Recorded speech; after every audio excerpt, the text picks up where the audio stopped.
Hello everyone. In physics classes, we are doing NCERT exercise of chapter 3rd of class 12th, that is current electricity.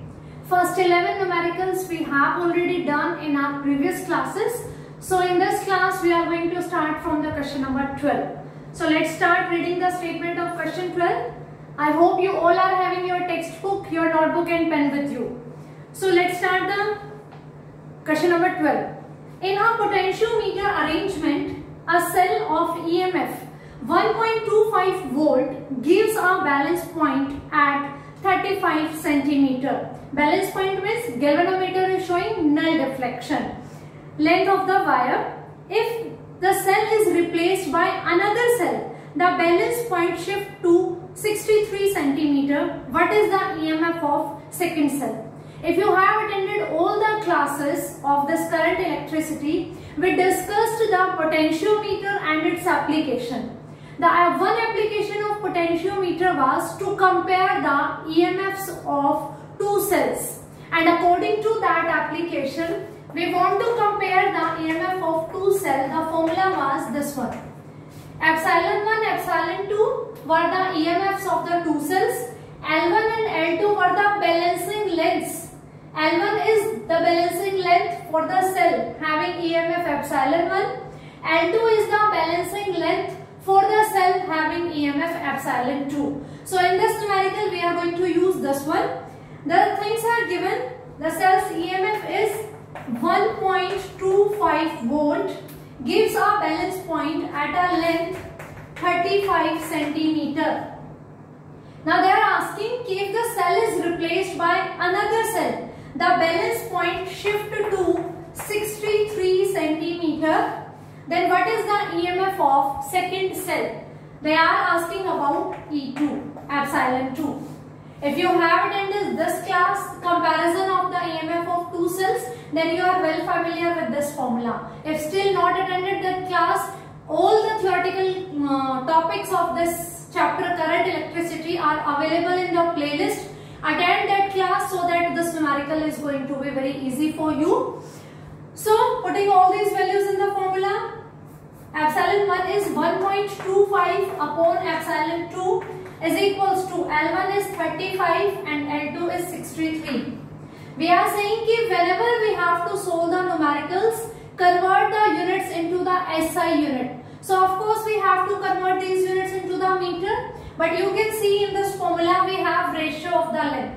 If you are taking them into the centimeter or into the meters, the unit is going to be cancelled out.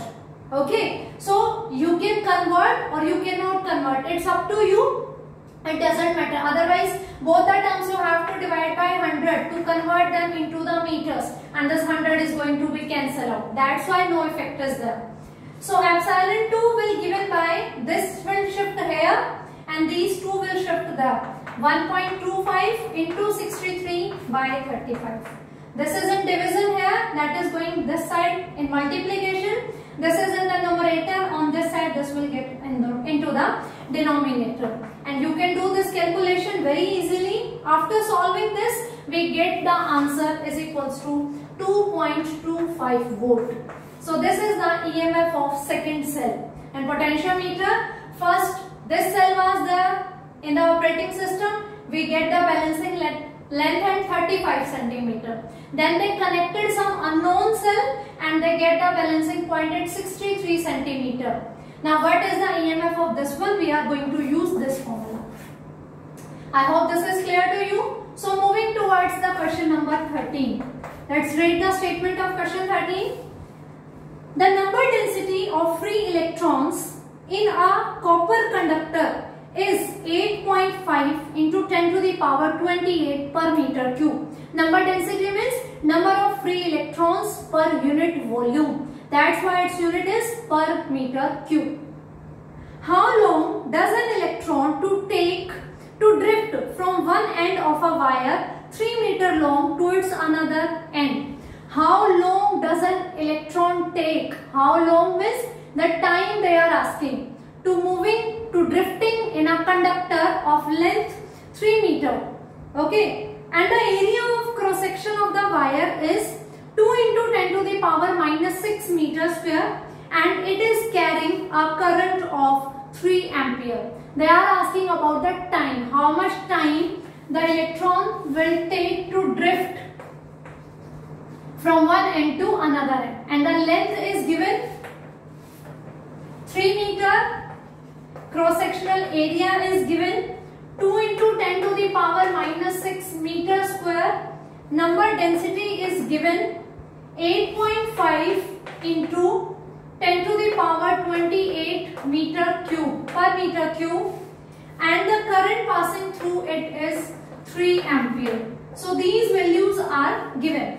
We have to find out the time taken by the free electrons to drift from this end to this end. So time taken will be given by the displacement covered, and denominator में आएगा your velocity, with which velocity they are moving. We know in a conductor the electrons are drifted towards one end from another end by drift velocity, and the displacement will be what? Length of conductor. Length of conductor upon velocity will be drift velocity. So this will be the formula for time taken. So I can say time will be L upon Vd. Now what is Vd? You know, when we were doing the topic relation between current and drift velocity, because here drift velocity is not given. We do not have value of drift velocity. We have to find out. Okay, and drift velocity and current was related with this formula. I was equals to NEAVD, where N is the number density, number of free electrons per unit volume given. E is the charge on electron, 1.6 into 10 to the power minus 19 coulomb. A is the cross sectional area already given. Vd will be the drift velocity. So I can find out drift velocity from here by I upon NEA.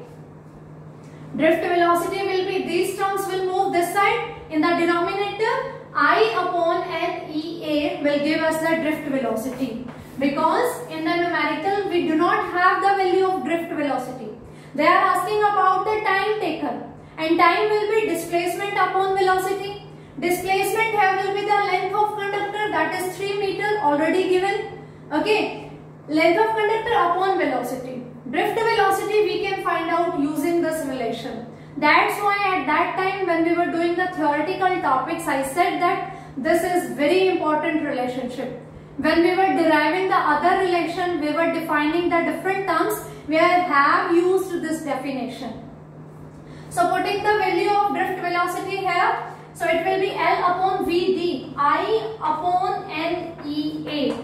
Alright, these things will shift into the upper numerator, L NEA upon I. Now we have everything.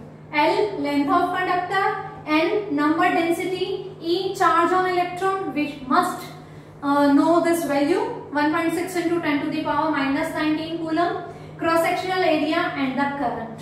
So put all these values. L is equals to 3, N is 8.5 into 10 to the power 28, A is 1.6 into 10 to the power minus 19, area is 2 into 10 to the power minus 6 upon, current is 3 ampere.